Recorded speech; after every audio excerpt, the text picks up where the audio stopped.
Glendale, originally Bivingsville, was home to one of South Carolina's earliest textile factories. Dr. James Bivings founded the Bivingsville Cotton Factory, later Glendale Mill, in 1831. As noted by local historians, Glendale might well be called the mother of mills. It was one of the first cotton mills in this section of the state. The village and mill, originally known as Bivingsville until 1878, when the plant's owners, Dexter Converse and J.C. Zimmerman, reorganized the company and renamed both the mill and the town Glendale. The U.S. Post Office formally adopted Glendale in 1878. In its early decades, the mill relied on water power from the Lawson's Fork Creek.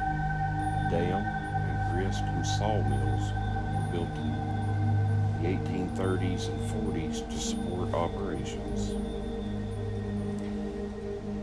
After a financial collapse in 1854, the Bivingsville plant was sold at auction in 1856. A syndicate led by Bomar and Dexter Converse purchased the mill and ran it as J. Bomar and Company, with D.E. Converse as manager. Converse served in the Confederate Army early in the Civil War, but returned to expand the mill for war production, uniform cloth, shoes, even swords and bowie knives for the Confederacy. In 1868, Dexter Converse became president of the mill. Later in 1876, he and a couple of partners bought out the other shareholders and incorporated as the D.E. Converse Company and changed the village name to Glendale. The mill then boomed. By 1875, it had 5,000 spindles, 120 looms, 175 workers, plus other operations like a cotton gin and a machine shop. In 1890 to 1902, Converse and Twichell built two large mill buildings, adding some 32,000 spindles under Dexter Converse's leadership.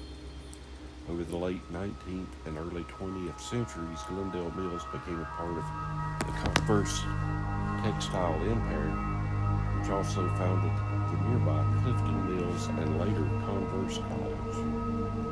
Glendale Mills produced cotton cloth throughout its history. In the 1880s, the plant ran about 4,130 spindles and 136 looms, yielding roughly 1 million pounds of cloth per year, mainly heavy sheeting and drill fabrics. Workers consumed over 2,400 bales of cotton annually by that time. Output continued to grow into the 20th century. In 1907, the complex had over 37,000 spindles, 1,000 looms. A 1922 report shows Glendale Mills employing about 350 workers, 38,000 spindles running, payroll of $4,000 a week. The village then had 130 homes with water and electricity, all produced by the mill, self-contained. Glendale Mill functioned as a classic company town where the owners provided housing and social infrastructure for its employees. By the 1880s, the mill had built 75 neat brick cottages for operatives with yards and paint. These worker houses grew to about 130 by the 1920s, all served by water and electricity installed by the company. Other amenities included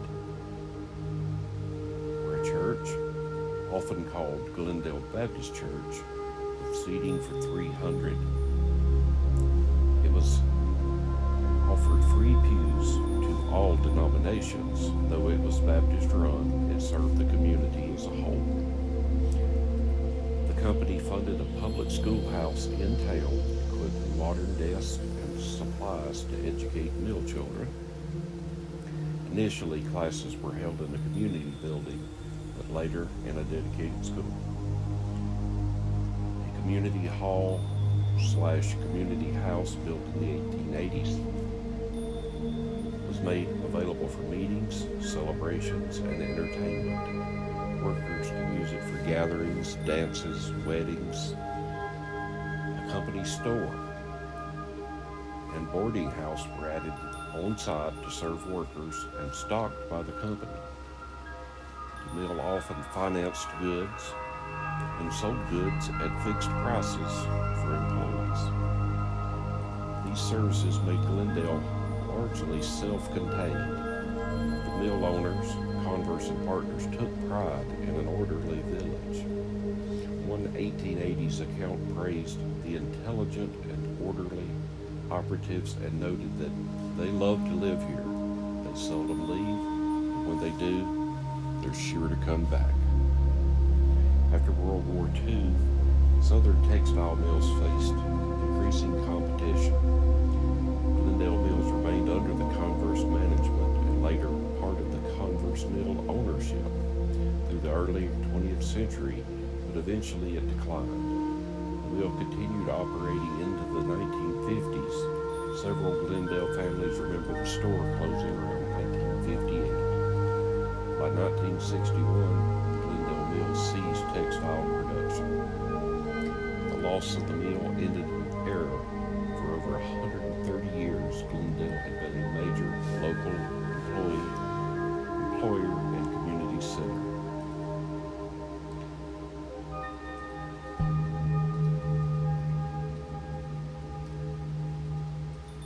Mirroring many old textile complexes, Glendale's buildings later suffered fires. The most catastrophic occurred on March 20th and 21st, 2004, when the long vacant mill buildings ignited.